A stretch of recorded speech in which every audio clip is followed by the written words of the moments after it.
Chashada, the Nayawan, Pat Nivamana, and welcome to our talk today, right? Today I have a very special guest that I want you all to come and meet, and she's probably, like I said, she's a long lost auntie from me, right? Can you please welcome Auntie Margaret Eldridge? Hello, Auntie, how are you? I'm very well, thank you, Pat, and it's lovely to meet you. Wow, how's the weather down in Hobart? Well, I'm sitting looking out at the bush, and it's sunny, and it's fine. It's not hot, but it's lovely, and it was beautiful walking the dogs on the beach this morning. Very calm. That's great, and you still looking great. With your age, fantastic. I wish that when I'm in your age, I would look as good as you. Oh, that's great.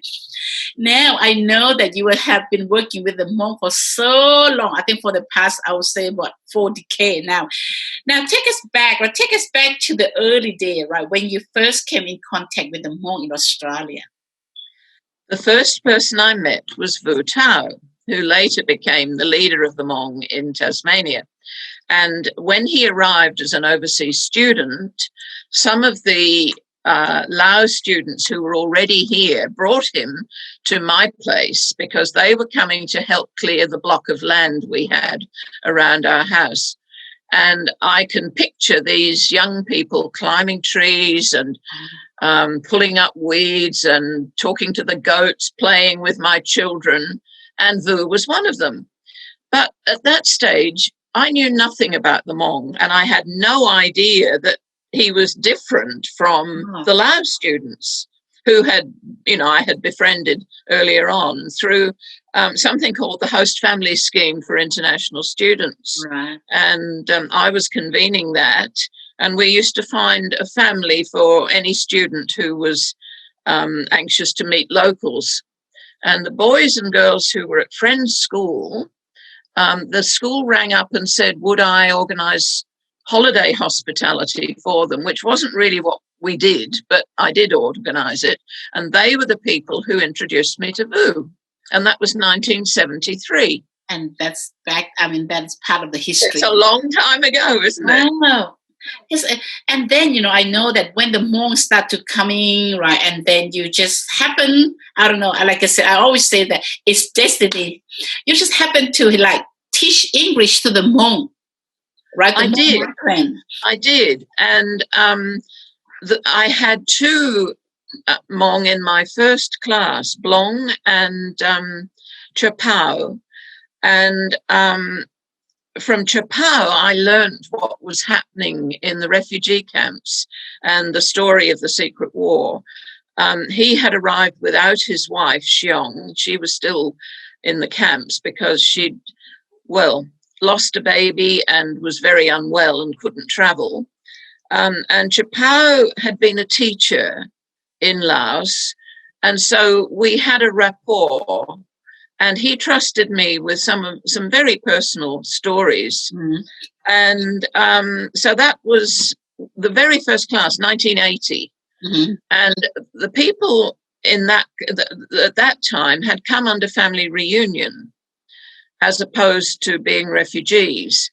And a group of local politicians and various people, including the head of immigration, Elaine Maloney, and myself, lobbied the government to have the Hmong recognised as refugees and brought to Australia.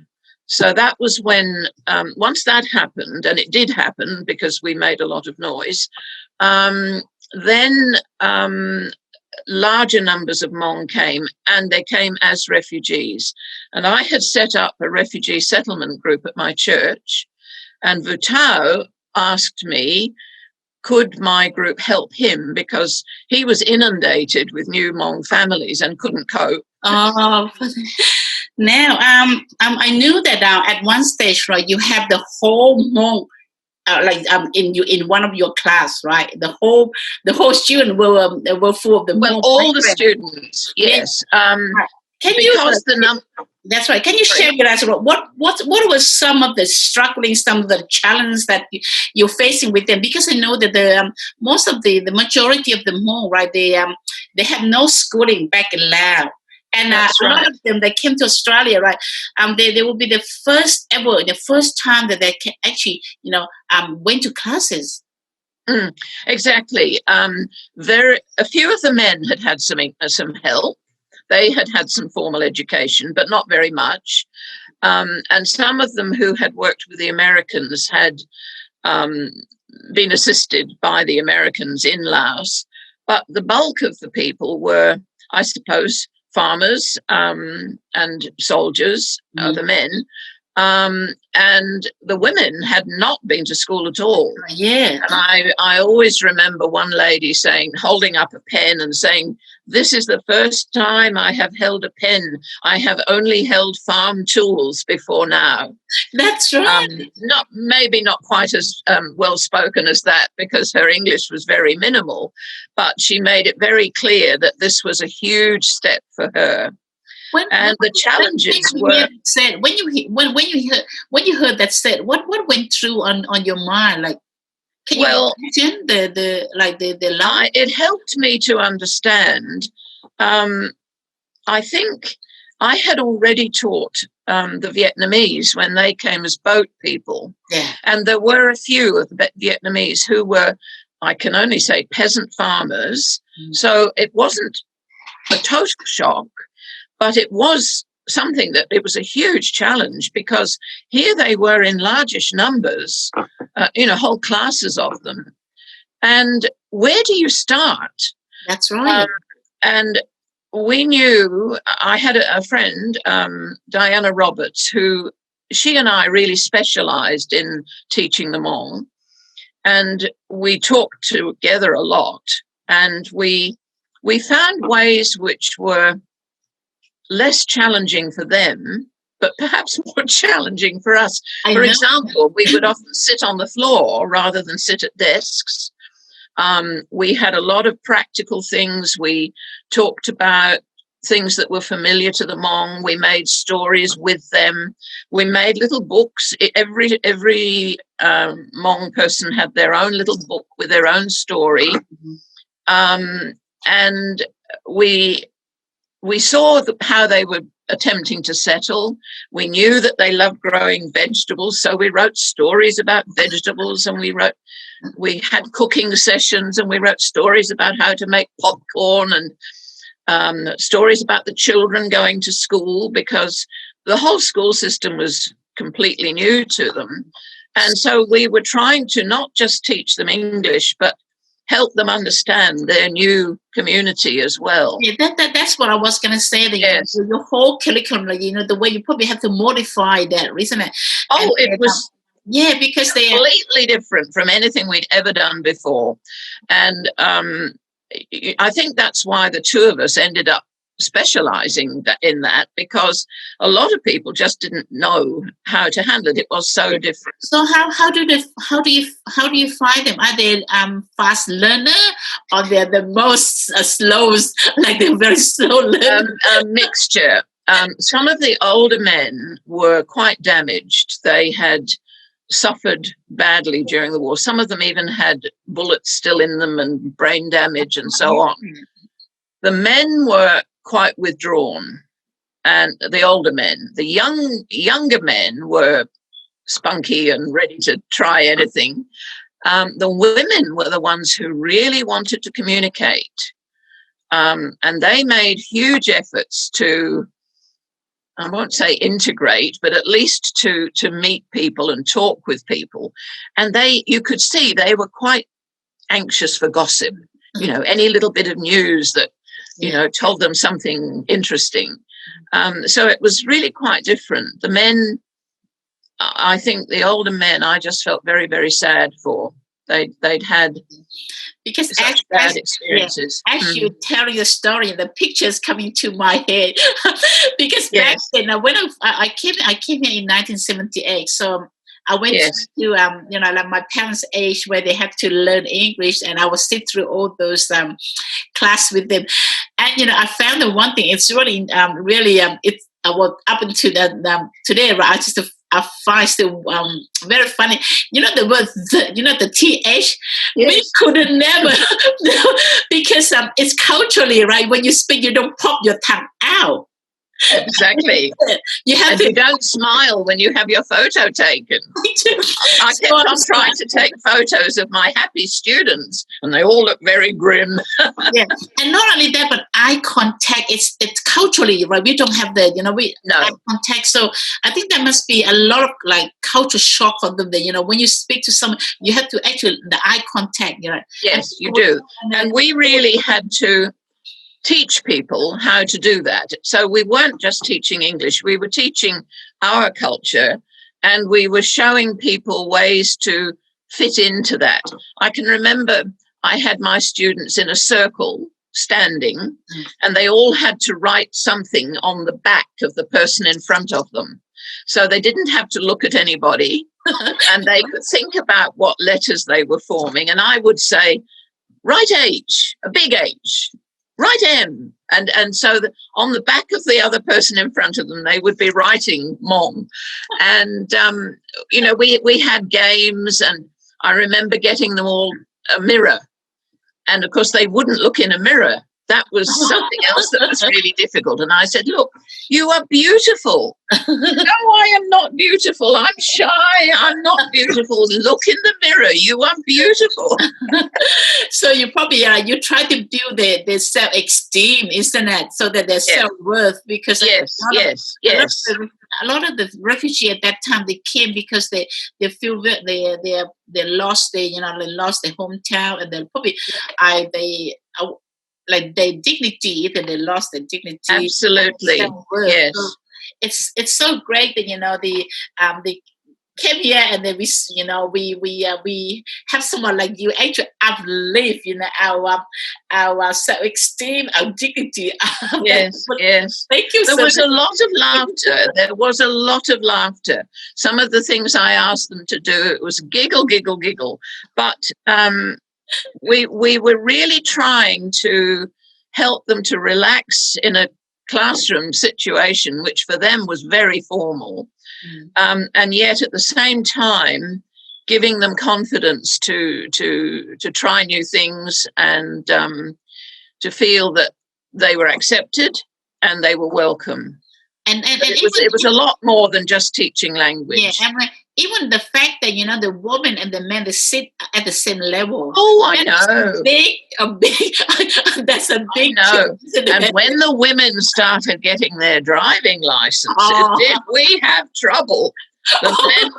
When the men were not happy. Right. I mean, we can sit here and talk. I think we could talk for hours. Yeah. We could talk for hours. Now we're going to move on. Right. At the moment, right. You know that the Hmong are well known at the Salamanca.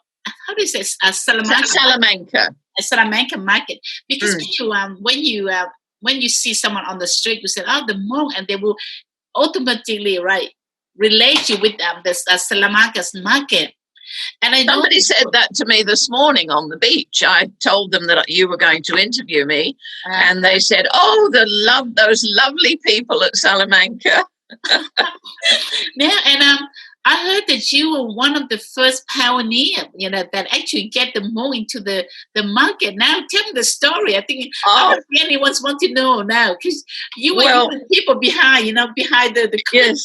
Well, what happened was that as soon as the Hmong came, they started digging up the gardens where they were and planting vegetables, because that was what they were good at. And obviously they were eating some of them, and they were bringing bunches of vegetables to school to give to the teachers. And one of the other teachers, Robin Smith, and I said, "Look, you could sell these." "Oh, no, we're shy, we can't." Yeah. So in the end, Robin and I took a stall at Salamanca, which anybody could do in those days. And we said to the Hmong, "Come on, this is what's happening, and we'll see you on Saturday. Bring your stuff." And of course, in addition to the vegetables which they were growing, they brought the embroideries that were being sent over by relatives in the camps. And we didn't even realize that they weren't traditional. We thought they were traditional Hmong work. But of course, they were actually organized by the American volunteers in the refugee camps as a means of making money. So parcel loads of these embroideries came as well. So we had a fairly unique stall, which has vegetables at one end and embroidery at the other. Okay. And people confused the Hmong. They said, oh, were they Chinese? Were they Vietnamese? Nobody knew anything about the Hmong. So that was really their first public appearance. And then it was another 8 months before the Hmong themselves. We tried to encourage them to do this regularly. No, we can't. We don't have enough English. So I ran a course called English for Salamanca, where I taught them sort of trading language. And I said, people are going to ask you, what is this vegetable? Because they were introducing vegetables that we hadn't seen. How do you cook it? And I can remember saying, you cook it like silver beet with only a little bit of water. They had to learn these responses. Yeah. And the prices were all in round dollars because they couldn't deal with 50 cents. That was too difficult. So we made it as simple as possible. And then eventually they took their own stall. And from then on, we had what I always called Hmong Alley, which was, a lot of stalls and a lot of vegetables. Oh. And that's what, the more they now, well, they've made their living from it, which, I suppose I should be very pleased about. Yeah, because now when even when you go overseas, right, they will relate the Hmong to the market, the Salamanca market, because as soon as they set up that market stall of their own, I saw what I had seen in Laos. The vegetables were presented in exactly the same way, and they still are. It looks, like a little bit of Luang Prabang or whatever. Right. Yes. The way. Yes. Oh, that was lovely. I think that's I love you. You're very creative. Like you run your class according to the need of the student. Absolutely, always. That was always at the front of my mind, was what do they need? Yeah. And there was one stage when a lot of them, the older people, had completed their 500 hours of English tuition, but the men wanted to drive and they were not driving very safely. Mm-hmm. And so I got some of the older men together, and I did this voluntarily because nobody would pay me to do it and I didn't need to be paid. And we met in someone's home, I think it was Bua Phu, and I worked with these older men to help them improve their behaviour on the roads and in some cases pass their driving licenses. And of course, I was very popular for doing that because more people would there was one of the home tutors, a man, and I did it together. I can't remember his name, but it was, what did they need? And it was the same with all that cultural awareness stuff I did. I was looking to make sure that they had what was called in those days access and equity. Yeah. And it had always been evident to me that even my Vietnamese students, then the Hmong and others, did not get what was the political watchword, catch cry, access and equity. And I needed to be an advocate. You're the voice. Yeah, you're the voice. That governed the way I behaved and the things that I did with the Hmong. That's a fantastic. I mean, that's the story. I mean, now let's move on. Now, another thing that you do that I think we didn't know about you, and I know that that's a lot of things that we didn't know about you. Now, you actually went to St. Paul, right, to the USA, and to present a paper at one of the conference in there. Yes, I want people know. Just a few of the people probably closest to you that know. Now, tell us about how did you, get onto? Well, what happened was I won a prize here. I got an award, and the prize was $1,000. And at the same time, Dr. Roberta Julian was going to the conference with a lady from Melbourne, a Lao lady who was an expert on women's health issues, I think. I can't remember her name, but anyway. And they were going together. And Roberta, who had done quite a lot of work on and with the Hmong and had picked my brains a bit, said, Margaret, you should come. So I used my $1,000, and my father wanted me to go on to England afterwards. So I said, well, all right, if you give me $1,000. And I took $1,000 out of the housekeeping. And I booked my ticket to Minneapolis, St. Paul, and travelled with Roberta and this other lady from Melbourne. And I think the thing that struck me was how different the opportunities for the Hmong in America were. And then I realised that they were the upper echelons of the Hmong society who got taken by General Vang. It was a different level. And so their children were studying as lawyers and doctors. And I thought, this is where my Hmong should be. And so I came back feeling enthused to urge them to make use of the opportunities that could come here.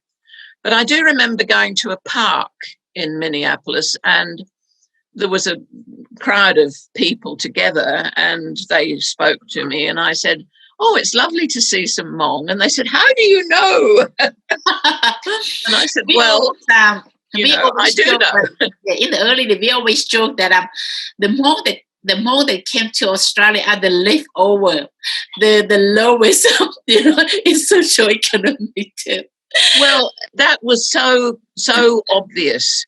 And I met some quite inspiring people, both Hmong and Americans who were working the staff of the Hmong Cultural Centre, for example. And I've stayed in touch with them.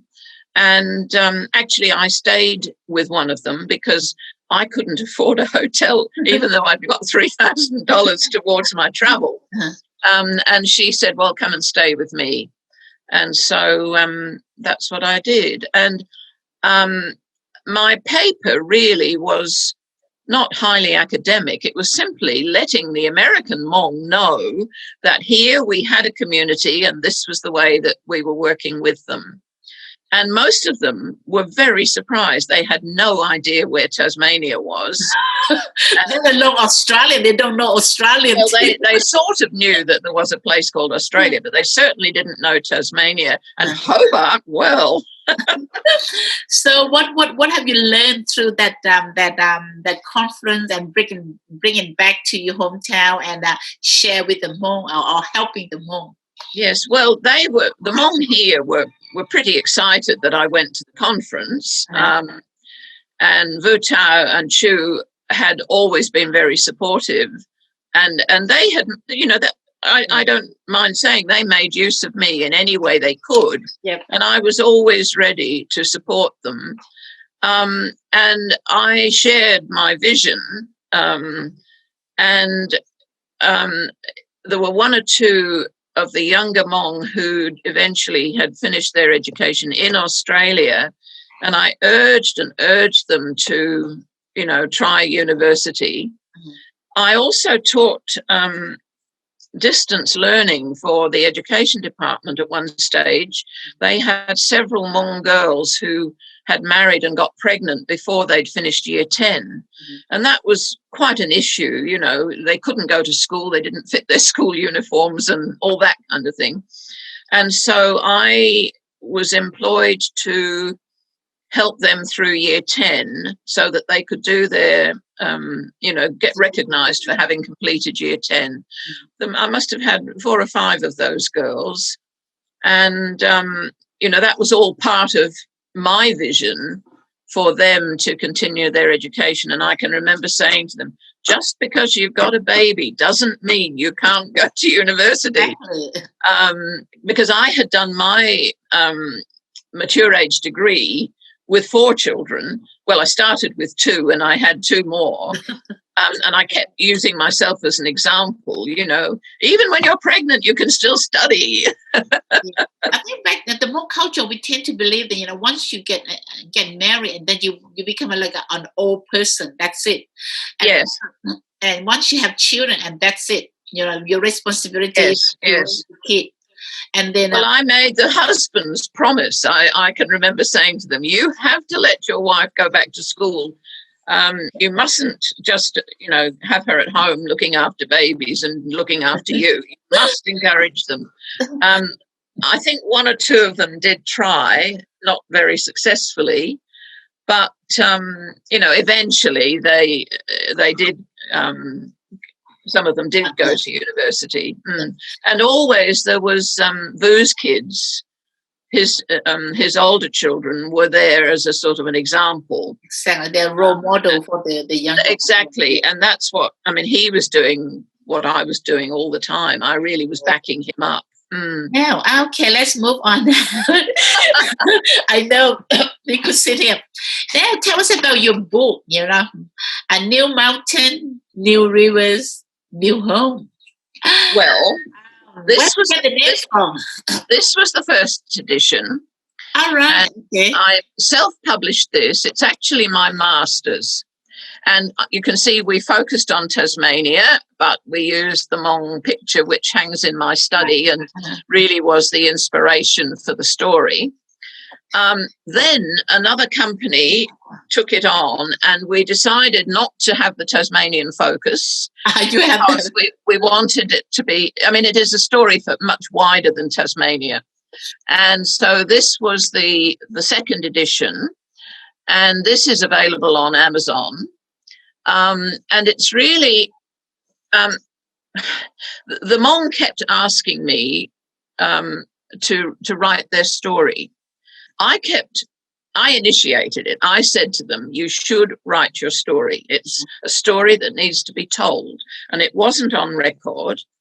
And, oh, no, we can't. And I said to Vu, look, I know you're the only one who can do it. He was the only one who had a sufficient education, formal education, in order to do it.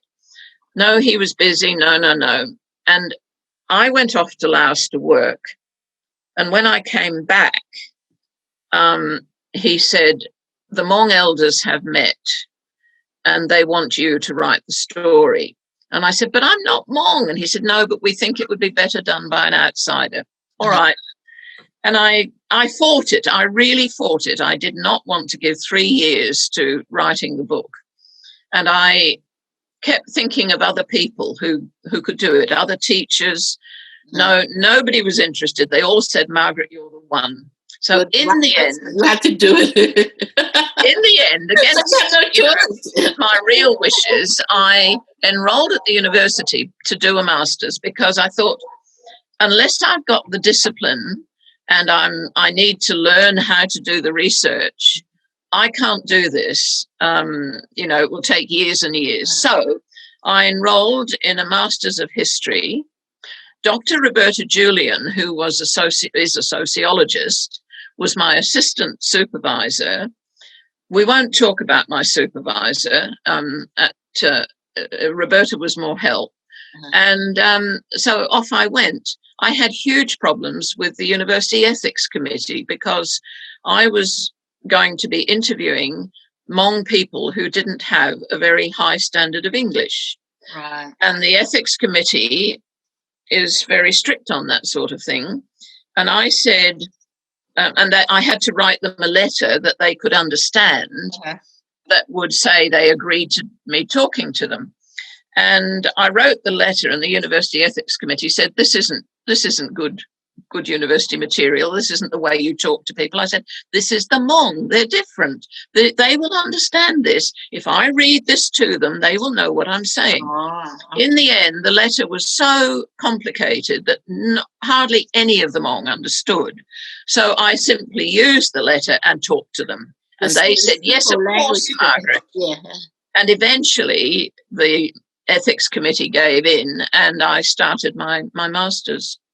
And it did take me 3 years. And share with us part of your book, like your story. What is your favorite part of favorite stories in your book that really? Well, I think the favorite stories, though they're really hard and tragic, are the stories of our Hmong, my Hmong, and their escape and their resettlement, because I really focused on how you have to adjust to the people you are trying to settle. Mm-hmm. You can't make them adjust to you. You have to, the government departments needed to introduce new ways of doing things. It was no good handing them on a form and saying, fill this out. If you handed it to a Polish person, they would say, this is probably the address. Oh, this will be my age. Yes, this is a signature. But for the Hmong, the concepts were completely different. And I was very fortunate having somebody at Social Security a lady called Maria Vial, who would go to the Hmong homes and who would do it with them. So, but I spent a lot of time in government departments doing cultural awareness to show them how ridiculous their processes were in view of the ability and the culture of the Hmong. So we managed to instigate a lot of changes, and that was really important. So why favorite story? I think one of my favorite stories was Duong, who told me that they escaped with grandma, and she was the oldest Hmong to come here. She was about 90. I have a beautiful picture of her with the youngest Hmong, a new baby, just a lovely old lady. And they lost her on the way. She got caught up in a bamboo forest, and she couldn't call out to them because of the Viet Cong being nearby, and they couldn't call out to her. And so they just had to keep on going for a while. But eventually, it had a happy ending. They found her. But, to think of this poor old lady trapped in amongst the bamboo and unable to call out for help. And then the stories of people who got left behind and given drugs, opium, and the babies who were doped to keep them quiet. Just very heartbreaking stories. Yes, I think, and they're all in the book. They're all in here. And the title, New Mountain, New River, New Home. I had written an article previously on the Hmong for a magazine, and this title sort of kept coming to me because, and of course, having visited Luang Prabang and Chiang Quang, there are mountains everywhere. There are rivers, the Mekong, and was it a new home? There was a question mark. And the question mark, of course, referred to the fact that the Tasmanian Hmong made a secondary migration to Queensland. So, for some of them, it's been their new home, but for some, they moved on. Yeah, because I was going to ask you why, where do you get the name from? To me, I was thinking that if I'm going to write a book, I was thinking, what name should I would probably say something like from a hut to the high, from a mountain hut to the high rise. Okay, well, in a way, that's similar. Yeah, but I thought new mountain, because this is what they can relate it to, isn't it? Yeah. Well, one of the things was that the Hmong, when they were in Hobart, the mountain was very important to them, not to climb, but it was their landmark. And if they couldn't read maps or anything like that, they knew where they were in relation to the mountain. When I went to Brisbane, the Hmong there said, "We don't have a mountain." And they didn't travel very far because they had no reference point to find their way home. Exactly. And that really struck me, that how important the mountain had been to them. The river, of course, the men were down on the river fishing. Mm-hmm. And some of those older men who never went to English classes because they really were too damaged. Mm-hmm. Vu Tao's father, for example, would just, you'd see them walking from home, walking along the road with a bucket and a fishing rod. And they were on their way to the river to catch fish. Right. And, you know, new home, obviously, we hoped it would be the new home for everybody, but they didn't all stay. But the question in the story, of course, is why, after 15 years, did they make a move? And that's what I try to answer. Why? Do you have the answer for that? Well, everybody thought it was the weather. But it was nothing to do with the weather. We were shocked. We were shocked when you know, family just arrived to Melbourne. We thought that they're going to come and stay with us. No, they all moved on, and the story of their journey is really quite intriguing. I don't do it justice because it wasn't really part of the story. But I think the things that happened to them on the way were quite amazing. But I know that there are so many things that we haven't even touched base on. And we could, if we have a chance, we probably can sit all days and talk about another. Yes. All this story. Now, as you know, we are approaching our 45 years. Yes. Celebration of our Hmong people resettlement in Australia. And for someone like you, because you're special, because you were with the Hmong at the beginning. You see how the journey from from someone that you coming to your class, and they said this is the first time that I have the opportunity to hold the pencil from 34 years down the track, right? Have you seen share with us some of the things, the remarkable thing that you seen the Hmong going through, as from the second generation or first generation? Yeah. Well, in the second copy of the book, I add a chapter, and it talks about what the Hmong have done subsequently, and I've quoted. I actually put Pahat's speech that we did together. I've put that in the book. And I also quote others who tell me what the next generation are doing. And I mean, that is really impressive. You know, there are doctors, there are lawyers, nurses, and business people. I think particularly of Zer and his family, who went to Brisbane. They did the move, but they were not happy there. Come back. And they came back, as did several families. And I can always remember one family, I asked him, why did you go? Oh, we wanted to be millionaires. And I said, really? And then he said, yes, but we decided it was better to be able to pay our bills in Tasmania than try to be millionaires in Brisbane. But Zer is an amazing businessman. Exactly. And one of the thrills for me, there is now a Karen population here from Burma. All right. Zer is employing the Karen to work on his farm. Really? And so, you know, the story continues. Yeah, it just continues. Yeah, with this huge thrill for me. With their family, I'm really inspired by the story, you know, with his wife's story, and because they were our guest speaker at our 40 years celebration. That's 5 years down the track when they first moved back to Hobart, and they have an amazing story. And what I really love about them is the way they raise the children. Like beautiful, and their children become very successful in their own right. And I said that it's the success of the children, right? It's to do with the parent. It's how well you prepare your children. And I think a couple of years ago, I had the opportunity to visit them in Hobart, and they show us around the farm, and it's amazing.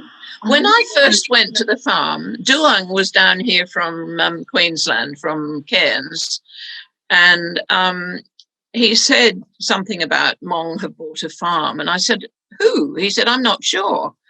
And I said, well, we should go and find out. So he hopped in my car and off we went to look for this farm.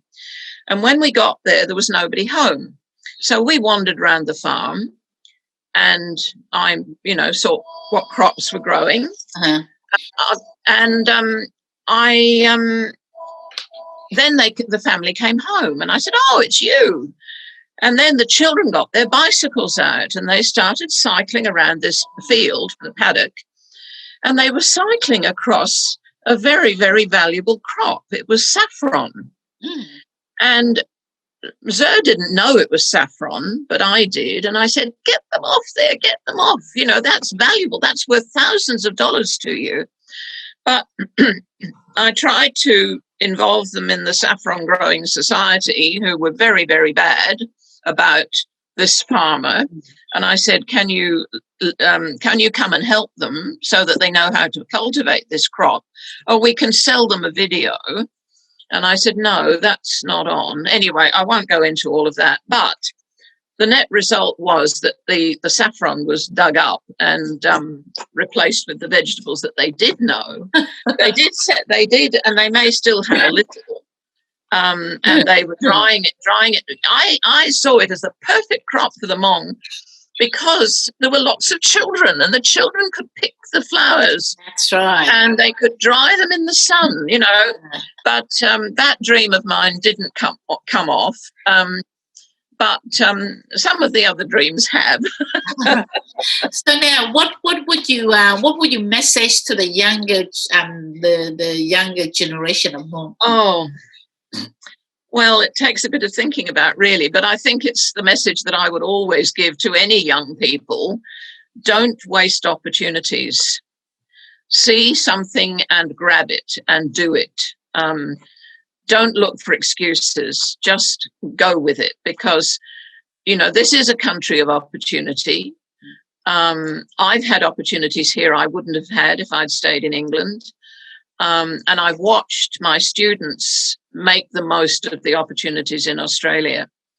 And be true to yourselves because the Hmong have brought something very special to Australia.